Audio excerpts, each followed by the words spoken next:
Good morning, everybody. I hope your Tuesday is off to a great start. Right now, pretty cloudy start for us, but also should mention that I do have my Facebook Live up, so I can see your chats. If there's anything you guys want to ask, talk about, whatever, just put it in the chat and I can see it in real time. So taking a look at what's happening right now, a really cloudy start to the day, really just gray, dark skies. We're not looking at any rainfall, at least for this morning, but overnight is when we are looking at that next change, more chance of rainfall moving in. So that's what we're talking about as we head into your day. Right now, 71, really going to feel a lot of moisture in the air. Humidity is very high, dew points are very high in the 60s. Dew points were in the 20s and the 30s over the weekend, but they've gradually started to rise for us. So more moisture in the air, just more humidity. You're really going to feel it. It's going to feel very damp as you're heading outside.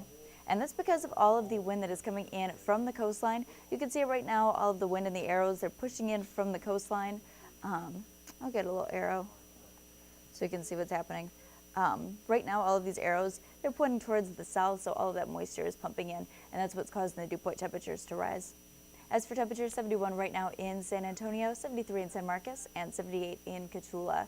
So warm, damp morning for us, and unfortunately not going to be much sunshine as we head into the day today. Just pretty gray and cloudy afternoon.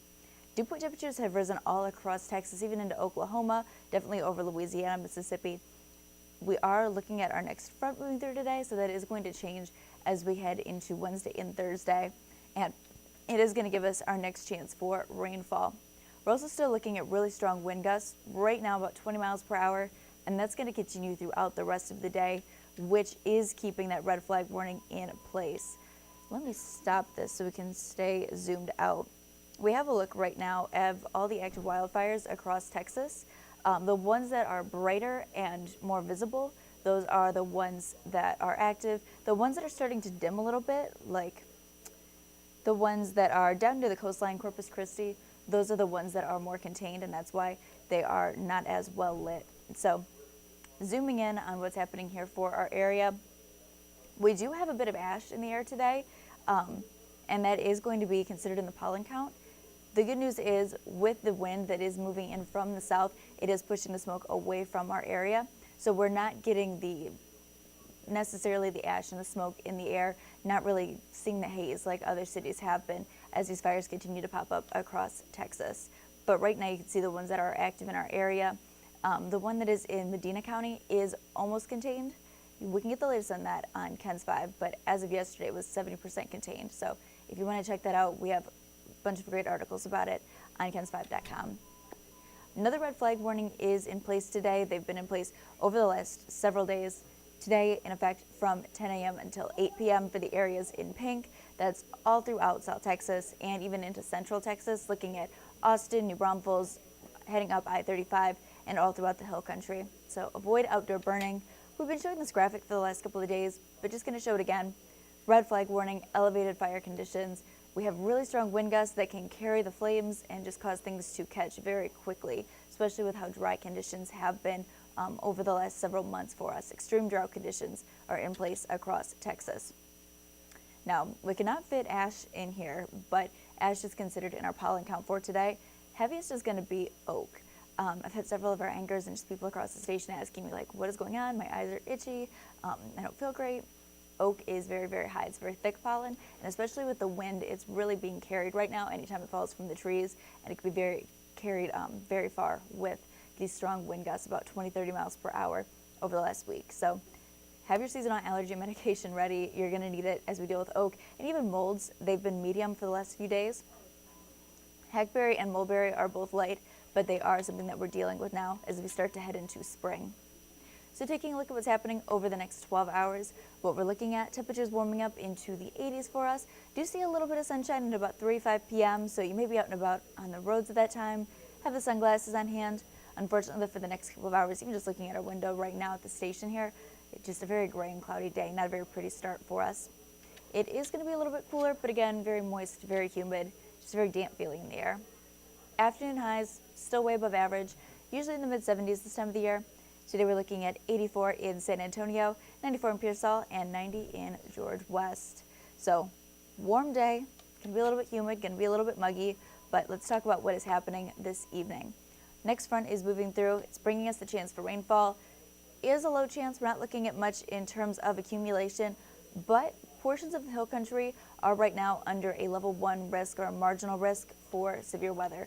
Just looking at strong storms possible, could see some hail, strong wind gusts, and again, this would be an isolated storms. So it's not going to be widespread, but a few isolated strong storms could develop overnight.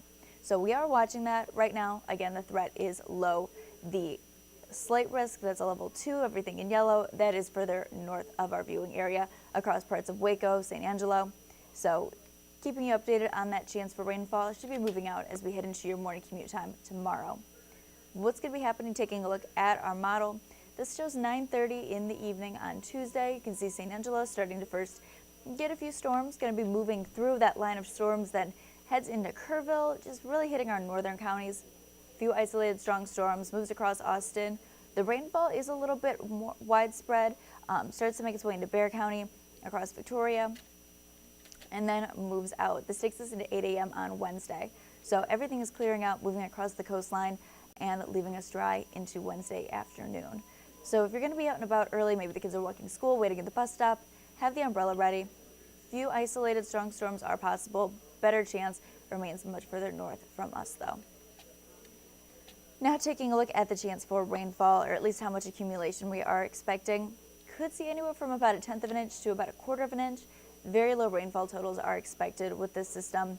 Higher rainfall, unfortunately, that's going to be over Austin. They're expecting about 1/2 inch of total rainfall, and we really could use that rainfall. Again, the red flag warnings that we're seeing, all because of the drought conditions. Very dry air, the wind, it's just made this perfect storm. So we could really use that rainfall. We're down by about 6 inches. Last time we've seen any really significant rainfall was October. During February, when we had that freeze, we saw mostly rain, about 1 inch total. Some of it did ice over a bit, but again, last significant rainfall was really October, which is when I moved here. So we have not seen the rain since then. As for the wind gusts, those are going to continue throughout the entire day today, looking at about 30 miles per hour. And also, like I said, I do have my live chat up, so if you guys would like to add anything, would like to ask questions, whatever, throw it in the chat and I can see it. As for the forecasted wind gusts, looking at 30 miles per hour throughout the entire day, even overnight, this takes us into 10 p.m., so wind speed is not going to diminish really at any point throughout the rest of the week, unfortunately. So we are expecting red flag warnings to be in place as we head into the rest of the week. Taking a look at what's happening in your 7-day forecast, we do have a slight drop in our temperatures. That takes us into Thursday. When that rainfall moves out, dropping to about 80 degrees. Going to be the 50s overnight, but we're going to quickly warm back up, looking at the 80s as we head into the weekend. But good news for my parents, they are going to be here this weekend, which I'm super excited about. And they live in Florida, so they tend to complain about anything under like 80 degrees. Holly said they just drank the Florida Kool-Aid. Holly's from Florida as well. And if it's like 70, Mom's like, oh my gosh, that's so cold. So glad that they can have the weather that they want, although I could definitely enjoy some cooler temperatures in the 60s and 70s. Just not going to happen for us, though, even though we should be in the mid-70s this time of the year. Looking at 85 on Friday, 86 into Saturday, 87 into Sunday. And then by Monday, we are looking at the chance for a few storms. We're going to monitor that closely as we head into the week. Right now, very far out, but something that we're monitoring as this next system moves in. So if you guys don't have any questions, any comments you wanted to add, then I will sign off. But let me know if there's anything that you would like to chat about, questions that you want answered. Again, that red flag warning is going to be in place throughout the rest of the day. More likely to see those in effect throughout the rest of the week as well. So avoid any outdoor burning. We're going to keep you updated on the status of those fires across Texas and what is happening there. You can get the latest on that at KENS5.com. And I will see you guys for our noon show. Be sure to tune in. Have a great rest of your day.